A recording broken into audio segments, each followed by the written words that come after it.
தமிழக வெற்றிக் கழகத்திற்கு இந்திய தேர்தல் ஆணையத்தால் வழங்கப்பட்ட வெற்றி சின்னமாம் விசில் சின்னத்தை திட்டச்சேரி பேரூராட்சி மற்றும் திருமருகல் கிழக்கு ஒன்றியத்திற்கு உட்பட்ட பகுதிகளில் நாகை மாவட்ட கழக செயலாளர் அண்ணன் மா சுகுமாரன் அவர்கள் இனிப்பு வழங்கி வெற்றி சின்னமாம் விசில் சின்னத்தை அறிமுகம் செய்தார்.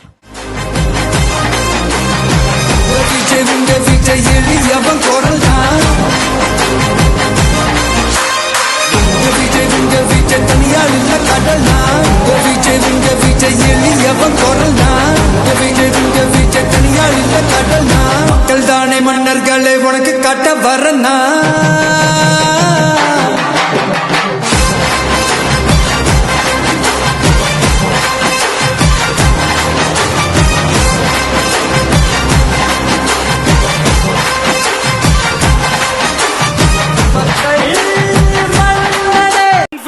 நல்லதே நடக்கும். வெற்றி நிச்சயம்.